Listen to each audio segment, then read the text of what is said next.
अस्सलाम फ्रेंड्स आज आपको पता है कि हम लोग जो है ना कुछ टॉपिक्स बेटा रिवाइज करेंगे। आप लोगों को मालूम है कि आप लोगों का कोर्स खत्म हो चुका है और हमने बेटा बहुत दफ़ा इसको कोर्स को रिवाइज किया, लेकिन अभी फिर हमारे पास एक चांस है।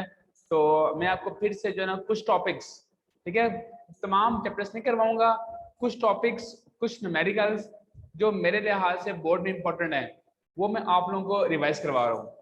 तो सबसे पहले बेटा जो क्वेश्चन हमारे पास है वो है ये प्रूव दैट कि मैस अटैच हुआ स्प्रिंग ये परफॉर्म करता है सिंपल हार्मोनिक मोशन। स्टूडेंट्स इसके लिए आपके नाम आपने सबसे पहले बड़े डायग्राम बनानी है हमारे पास कि ये एक हमारे पास बॉडी है जो ना जिसका मैस एम है, उसको हमने अटैच किया हुआ है किसी स्प्रिंग के साथ, और जो हमारे पास ना ये पोजीशन ओ हमारे पास है, ये बेटा इसकी हमारे पास मीन पोजीशन हमारे पास है। मीन मतलब इसकी रेस्ट पोजीशन हमारे पास है, और ये जो ए पोजीशन है और ये बी पोजीशन हमारे पास है ये इसकी हमारे पास एक्सट्रीम पोजीशन है। अब जब हम इसको करेंगे डिस्टर्ब फ्रॉम ओ टू ए या हम करेंगे इसको ओ टू बी लेके जाएंगे, बेटा ये हमने इसको डिस्टर्ब किया इसको अपनी मीन पोजीशन से, and then when we release it start vibrating between O and between B and A. ठीक है, अगर हम करेंगे इसको मूव किया हमने ओ से ए मूव किया तो ये बेटा वाइब्रेट करेगा हमारे पास, ओ से मूव किया बेटा ये वापस आएगा बी पे, फिर बी से जाएगा ओ पे, फिर ओ से मैंने it start vibrating to and fro about mean position O. अब सुनिए हमने पता है कि जितना जो है ना हमारे पास ये स्प्रिंग होता है कांस्टेंट के, स्ट्रेस अगर हमारे पास ये स्टिफ स्प्रिंग है तो मतलब इसकी लाइव वैल्यू के की ना, ठीक है, वो शॉर्ट स्प्रिंग है तो वैल्यू ऑफ के क्या बेटा स्मॉल होगी हमारे पास। तो अब ये हमें बताएगा कितना जो ना हमारे पास रेस्टोरिंग फोर्स एक्ट होगी।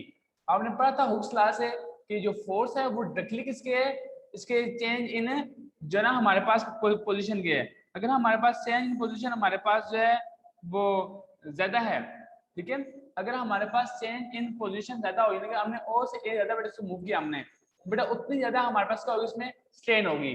आपने पढ़ा था हुक्स लॉ कि स्ट्रेस और स्ट्रेन आपस में क्या होते हैं, डायरेक्टली होते हैं। जितना हम लोग स्ट्रेस करेंगे उतनी इसमें क्या होगी हमारे पास स्ट्रेन होगी। तो वो यही कह रहे हैं कि इफ बेटा यहाँ से पढ़ रहा हूँ कि if the spring is stretch और complex through a small displacement x from its mean position it start vibrating to and fro about its mean position। तो f हमारे पास क्या होगा वो डायरेक्टली होगा माइनस के एक्स के, तो k हमारे पास जब स्प्रिंग कांस्टेंट हमारे पास है और क्या होता है हमारे माइनस एफ ओवर एम, तो carbon Newton second law f होता है हमारे पास ma, ये भी हमारे पास एक फोर्स है और ये भी हमारे पास क्या एक फोर्स है। हम दोनों को कंपेयर किया तो हमारे पास माइनस के एक्स बराबर आ गया हमारे पास ma के, तो ये हमारे पास जो है ना हमारे पास a से कट m से m कट जाएगा, के हमारे पास ए आ जाएगा हमारे पास माइनस के एम इंटू एक्स। ये हमारे पास ए डायरेक्टली इसके आ गया एक्स के। जब भी कोई चीज परफॉर्म करेगी सिंपल हार्मोनिक मोशन तो वो उसको ना एक्सलेशन वो डायरेक्टली क्या होगा towards it's mean position, towards it's x बेटा हमारा डायरेक्टली मोशन हमारे पास होगा। तो इसके अलावा जो बेटा हमारे पास नेक्स्ट पेज पे रेस्टोरिंग फोर्स डेफिनेशन हमारे लिखी हुई है। रेस्टोरिंग फोर्स क्या होती है, एक ऐसी फोर्स जो बॉडी को वापस अपनी मीन पोजीशन में लेके आए, that force is known as restoring force.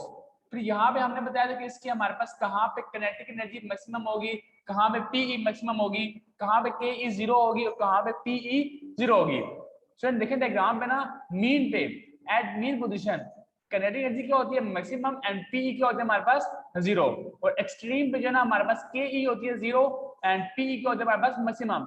Because जब जाएगा ना मैच जाएगा एक्सट्रीम पे तो वहां जाके वो स्टॉप करेगा, जब स्टॉप करेगा तो इट्स मीन कि उसकी जो है ना हमारे पास के क्या होगी है जीरो होगी है। स्टूडेंट फिर मैंने आपको यहाँ पे हेडिंग भी लिखवाई थी कि वेलोसिटी के बारे में और एक्सलेशन के बारे में। मैंने पढ़ा था कि एक्सलेशन जो होता है वो मैक्सिमम होता है एट एक्सट्रीम पे और मिनिमम होता है हमारे पास एट मीन पे, और वेलोसिटी इस तरह मैक्सिमम होती है मीन पे और एक्सट्रीम में क्या होती है हमारे पास जीरो होती है वेलोसिटी। स्टूडेंट ये हमारे पास जो है ना इसका पूरा लॉन्ग था जो मैंने आपको कॉपी में हेडिंग में लिखवाया हुआ है, यहाँ मैं दोबारा को रिवाइज करवा रहा हूँ। स्टूडेंट्स इसको आप याद कीजिएगा, ये बहुत इंपॉर्टेंट लॉन्ग है पेपर पॉइंट ऑफ व्यू से। नेक्स्ट जो लॉन्ग हमारे पास है वो है prove that motion of simple pendulum ये परफॉर्म करता है सिंपल हार्मोनिक मोशन। स्टूडेंट्स सबसे पहले आपने यहाँ पे बनानी है डायग्राम, ठीक है, ये डायग्राम बनी नजर आ रही है। आपने लिखा है कंसीडर कर लें एक बॉक्स जिसका मैस m है और लेंथ इसकी l है। अब जब हमने इसको डिस्टर्ब किया ना इसकी मीन पोजीशन से o से हम a लेके गए हैं तो it start to and fro vibrating about its mean position. Students ए जो हमारे पास है ये इसके हमारे पास एक्सट्रीम पोजीशन है और ओ जो है हमारे पास ये मीन पोजीशन है। अब स्टूडेंट्स ये बना रहा है एंगल कुछ थीटा विद जो ना हमारे पास स्लैंग के साथ मीन के साथ। अब स्टूडेंट ये वाला कॉमन हो गया मतलब इसका एम जी कॉस, ये वाला क्या हो गया एम जी साइन। तो मैंने अब लिखवाया था कि जो ना मेरे रेस्टोरिंग की फोर्स अप्लाई हो रही है वो माइनस एम जी साइन आएगा और जो जाने वाली फोर्स है वो थी एम ए।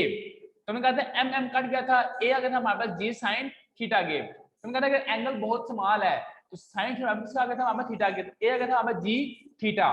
हम थीटा होता है हमारे पास एल ओवर आर, फिर वहां से हमने इसकी इक्वेशन ड्राइव कर ली थी। तो वहां से आप देख लीजिएगा, सुपर कीजिएगा। तो नेक्स्ट हमारे पास टॉपिक है वो है सिंपल हार्मोनिक मोशन क्या होता है। स्टूडेंट्स ये आपके पेपर में भी आया था कि एक बॉडी परफॉर्म करे सिंपल हार्मोनिक मोशन अगर उसका जो है ना डिस्प्लेसमेंट डायरेक्टली किसके है मीन पोजीशन के है। सर ये कुछ इसके फीचर्स हैं कि एक बॉडी परफॉर्म करती है simple harmonic motion always vibrate about a fix point, उसका एक्सटेंशन डायरेक्टली किसके होगा मीन पोजीशन के, और एक्सटेंशन बेटा जो है ना मैक्सिमम होगा मीन पे और मैक्सिमम होगा एक्सट्रीम पे और जीरो होगा मीन पे। और सर वेलोसिटी बेटा कहाँ पे होगी मैक्सिमम कहाँ पे होगी, मैंने पहले आपको बता दिया है। फिर कुछ डेफिनेशन हमारे पास है, वाइब्रेशन क्या होती है, टाइम पीरियड क्या होता है, फ्रीक्वेंसी एंड एम्पलीट्यूड। चलो वाइब्रेशन क्या होती है, एक पूरा राउंड ट्रिप, ठीक है, one complete round trip of vibrating body about its mean position is called one vibration. और टाइम पीरियड क्या होता है, कितना टाइम चाहिए इसको एक पूरा कंप्लीट राउंड करने के लिए। Time taken by body to complete one rotation, one vibration के लिए जो हमारे पास टाइम पीरियड चाहिए that is known as time period. और फ्रीक्वेंसी क्या होती है, the number of vibration in 1 second, ये कितनी वाइब्रेशन हो बेटा एक सेकंड में, that is called time period. और फिर फ्रीक्वेंसी होता है बेटा।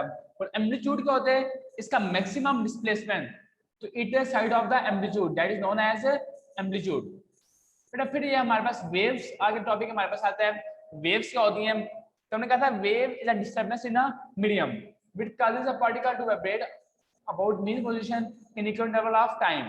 तो दो टाइप्स की वेव्स हैं, एक मैकेनिकल है और इलेक्ट्रोमैग्नेटिक है। मैकेनिकल हमने कहा था कि ऐसी वेव जो है ना जिनको चाहिए हो medium, the wave which require medium for their propagation are known as mechanical waves. और ऐसी वेव जिनको मीडियम ना चाहिए हो उनको बोलते हैं हम लोग इलेक्ट्रोमैग्नेटिक वेव्स। बेटा मैकेनिकल वेव की एग्जांपल यहाँ लिखी हुई है, वाटर वेव्स हो गई है, साउंड वेव्स हो गई है, ये बेटा चाहिए होते हैं इसको मीडियम। और इलेक्ट्रोमैग्नेटिक वेव की बेटा radio waves, television waves, X rays, heat and light waves are examples of electromagnetic waves. Students फिर हमारे पास यहाँ पे आता है कि डिफरेंशिएट करें आप लॉन्गिट्यूडनल और ट्रांसवर्स वेव में। स्टूडेंट्स ये आपके पेपर में भी आया था कि इन लॉन्गिट्यूडनल वेव्स ऐसी वेव जो बेटा मूव करें back and forth, to and fro move करें about their mean position that is known as longitudinal waves. और ऐसी वेव बेटा जो मूव करें परपेंडिकुलर बेटा उनको बोलते हैं हम लोग जो है transverse wave. Student longitudinal wave की एग्जांपल हमारे पास थी साउंड वेव्स, और ट्रांसवर्स वेव की एग्जांपल हमारे पास आती है वाटर वेव्स कह लें आप, लाइट वेव्स कह लें, ये हमारे पास जो है वो ट्रांसवर्स एग्जांपल्स हैं। स्टूडेंट्स लॉन्गिट्यूडनल वेव्स बेटा मूव करती हैं कंप्रेशन और रिफ्लेक्शन की फॉर्म में, और ट्रांसवर्स वेव वो मूव करती हैं ट्रस्ट और ट्रस्ट की फॉर्म में। ये तीन पॉइंट्स डिफरेंस तीनों के बेटा। आप लोगों ने एक डिफरेंस मेरे मिस्टेक लिखा था पेपर में, तो ये तीन डिफरेंस आपने लिखने हैं दोनों के। स्टूडेंट इसके अलावा हमारे पास जो है वो ये रिलेशन आता है फ्रीक्वेंसी का, वेलोसिटी का और वेवलेंथ का। तो हम ये कहते हैं कि वेव डिस्टर्बेंस है medium which causes a particle to move from one to other place. अब जैसे पता बेटा वेव्स मूव कर रही हैं it's mean it have some velocity, इसके तो कुछ बेटा क्या होगा हमारे पास वेलोसिटी होगी, और वेलोसिटी क्या होती है डिस्टेंस डिवाइडेड बाय टाइम। और इन केस ऑफ वेव्स बेटा डिस्टेंस होता है हमारे पास वेवलेंथ में और टाइम होता है हमारे पास टाइम पीरियड में। तो टी होता है बेटा 1/f, तो ये हमारे पास v आ गया था हमारे पास f लैम्डा। तो स्टूडेंट्स ये आपके पास जो है कंप्लीट हो गया। स्टूडेंट ये आपने इसको जो है वो बेटा क्या करना है पेपर में आपने इसको दोबारा से बेटा मैंने रिवाइज करवाया, कुछ चैप्टर आपको रिवाइज करवा दिया है, दोबारा से बेटा ये आप आज अपना शेड्यूल बना लें, रोजाना जो मैं आपको पढ़ा रहा हूँ ये आप रोजाना घर बैठ के एक दफा याद कर लें ताकि आपका जो है ना पेपर अच्छा हो जाए। स्टूडेंट्स फिर नेक्स्ट आते हैं हम लोग इसके न्यूमेरिकल्स में, ठीक है। ये कुछ न्यूमेरिकल्स बेटा हमारे पास दिए हुए हैं कि वैसे बेटा फर्स्ट मेडिकल है। अभी तमाम मेडिकल जो है ना हमारे पास किस में मालूम करना है, टाइम पीरियड, कुछ में फ्रीक्वेंसी, कुछ में वेलोसिटी। स्टूडेंट टाइम पीरियड जो है ना फार्मूला हमारे पास वो आपको पता होगा, टाइम पीरियड होता है हमारे पास 2 pi under root L over G. मैं यहाँ फार्मूला लिख भी रहा हूँ, ठीक है, आप देखें जो है हमारे पास फार्मूला टाइम पीरियड का बेटा वो होता है हमारे पास है T equal to 2 pi under root L divided by G. तो ये होता है हमारे पास फार्मूला फॉर टाइम पीरियड। अब सुन जैसे फर्स्ट मेडिकल है, कहना है in the time period of pendulum is 2 seconds. ठीक है, हमारे पास टाइम पीरियड का दिया हुआ है 2 सेकंड, ये हमारे पास दिया हुआ है 2, यहाँ में क्या पुट कर लिया, हमें 2 पुट कर लिया इज इक्वल टू, अब ये जो 2 पाई ये हमारे पास क्या है, रिमेन कांस्टेंट है, ये 2 भी सेम आएगा और आपके पास पाई भी हमारे पास क्या आएगा, वो भी सेम आएगा। अब कह रहे हैं कि हमारे पास जो है ना what will be its length on earth, we have to find length, हमने एल फाइंड करना है। तो पता है आपको अर्थ के ऊपर जो है वैल्यू ऑफ जी वो क्या होती है हमारे पास, वो 10 होती है। अब आप इसका स्क्वायर कर लेंगे और इसको आप लोग सॉल्व कर लेंगे। सो नेक्स्ट में कह रहे हैं कि what will be its length on moon, इसकी लेंथ मून के ऊपर क्या होगी, एंड यू नो दैट कि वैल्यू ऑफ जी जो बेटा जी ऑन मून वो होती है 8 डिवाइड बाय 6 यानी कि 10 डिवाइड बाय 6 यानी कि 1.6 वहां पे आ जाएगा, जहां पे 10 यहाँ पे क्या आ जाएगा हमारे पास 1.6। बेटा इसके दो पार्ट हैं, ये दोनों पार्ट बेटा कर लीजिएगा। अब बेटा हम करते हैं नेक्स्ट मेडिकल, ठीक है। नेक्स्ट देखिए ना हम लोग कह रहे हैं कि टाइम पेंडुलम, ठीक है, एक मिनट,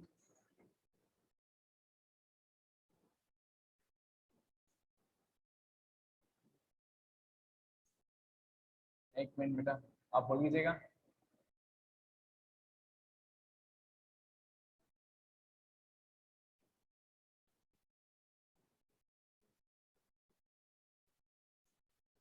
बेटा इसमें ना कह रहे हैं कि time pendulum of length, T क्या होता है बेटा हमारे पास, टी बेटा होता है हमारे पास टी इक्वल टू 2 पाई,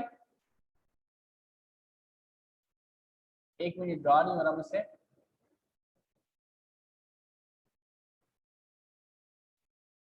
आप एक मिनट खोल लीजिएगा आप लोग।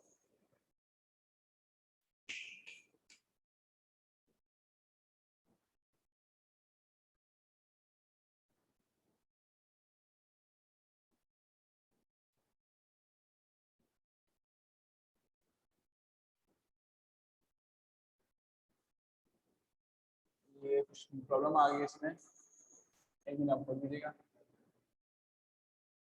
हमारे पास टाइम पीरियड टी होता है बेटा हमारे पास टी इज इक्वल टू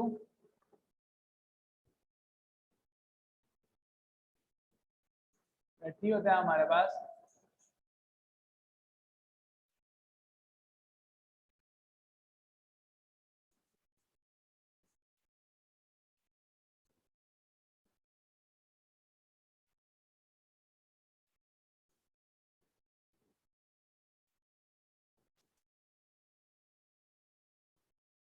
बेटा, ये जो ना हमारे पास जो ना सेकंड मेडिकल, इसमें कह रहे हैं time period of pendulum of length 0.9 nanometre. तो बस टाइम पीरियड का होता है हमारे पास बेटा टी होता है हमारे पास 2 pi under root L divided by G, ठीक है, 2 pi under root L divided by ji.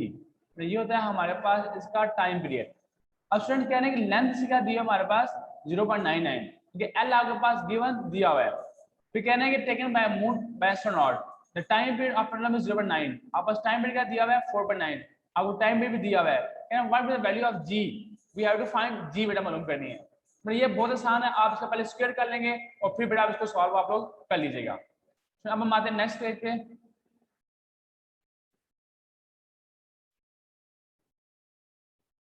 Next page देखें थर्ड मेडिकल, इसमें बेटा वो जैसे कि ना बेटा फर्स्ट मेडिकल बिल्कुल सेम वही है, the time period of pendulum is of 1 metre length. बेटा हमने मालूम करें टाइम पीरियड, अब इससे बेटा टी कह रहे हैं आप लोग फाइंड करें, इसकी लेंथ भी गिवन है और जो है ना वैल्यू ऑफ जी बेटा गिवन हमारे पास है। अब हमने लेंथ मालूम करनी है अर्थ के ऊपर भी और मालूम करनी है मून के ऊपर भी। तो मून की ग्रेविटी जो है ना 1.6 है और अर्थ की ग्रेविटी बेटा 10 है। सब बेटा 4 मेडिकल देखें आप लोग, कहना है कि पेंडुलम कंप्लीट्स 1 2 सेकंड, ये टाइम पीरियड का दिया हुआ 2 सेकंड। अगेन कह रहे हैं आप फाइंड करें, आप इसकी लेंथ फाइंड करें। 5 देखें, 5 में कह रहे हैं if 100 waves complete to a point in 20 seconds, मतलब जो नंबर ऑफ वेव का दी हुई है 100 और स्मॉल टाइम का दिया हुआ है 20। तो अब जो है मेरा फ्रीक्वेंसी क्या होती है, वो number of wave divided by time, तो 100 डिवाइडेड बाय 20 मेरा 5 हर्ट्ज आपके पास क्या आ जाएगी, इसकी फ्रीक्वेंसी आ जाएगी। फिर कह रहे हैं कि इफ वेवलेंथ इज 6 कैलकुलेट इस वेव स्पीड, मैं लैम्डा के पास क्या दिया हुआ है 6, तो v क्या होता है f लैम्डा, तो बेटा वहां से आपके पास जो ना v आ जाएगी। f गिवन है बेटा आपके पास वो 5 आया था और जो ना वेवलेंथ वो क्या दिया हुआ है 6, तो बेटा 0.06 हो जाएगा हमारे पास। आपका मिडिल आपके पास आंसर आ जाएगा बेटा हमारे पास है। बेटा ये हमारे पास 6 में इंक्लूड नहीं है, बेटा 7 भी इंक्लूड नहीं है, 8 भी नहीं है, 9 भी नहीं है, और लास्ट बेटा बहुत सिंपल है v equals to f lambda. तो बेटा ये आज का हमारा चैप्टर था बेटा 1, जो बेटा मैंने आपको रिवाइज करवाना था। बेटा आप लोगों का कोई क्वेश्चन है किसी का चैप्टर से, बेटा अपना हैंड रेज करें आप लोग। If anyone have question in chapter 1 please raise hand. बेटा आप लोग अपना हैंड रेज करें अगर किसी बच्चे का कोई भी क्वेश्चन है चैप्टर 1 से। तो यस बेटा मुजम्मिल यासीन आपने अपना हैंड रेज किया। यस बेटा मुजम्मिल यासीन अपना हैंड। सर ये जो आपने एक्सेलरेशन वाला बताया, जो उसमें थोड़ी मिक्स अप हो रहा है, जो एक्सेलरेशन कब मैक्सिमम होगी कब मिनिमम होगी, ये बता दें। मैं दोबारा बोले सर कह रहा हूँ कि जो एक्सेलरेशन और वेलोसिटी वाला बताया था ना, जो सिंपल हार्मोनिक मोशन में जो कहाँ पे मैक्सिमम होगी कहाँ पे मिनिमम होगी, वो बता दे सर एक बार दोबारा। ओके बता रहा हूँ, ओके मैं बता रहा हूँ। अच्छा बेटा ये बेटा आप वापस आए ना,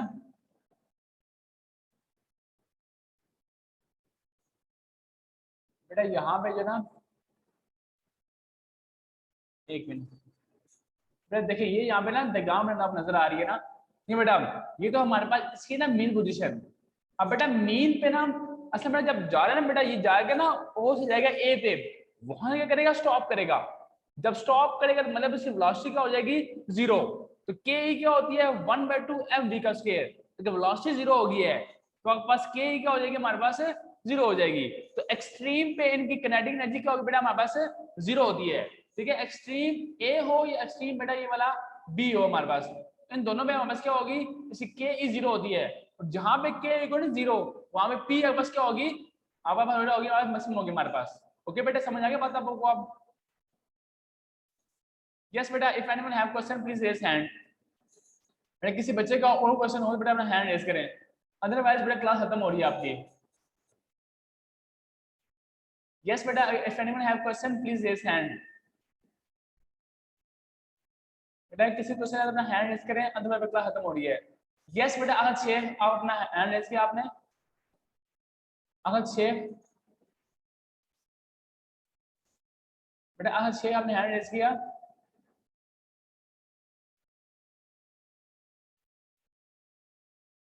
आज 6 बेटा अपना हैंड रेज किया, आप अपने आप को अनम्यूट कर लें। बेटा किसी क्वेश्चन है बेटा अपना हैंड रेज करें आप लोग। इफ एनीवन हैव क्वेश्चन बेटा हैंड रेज करें।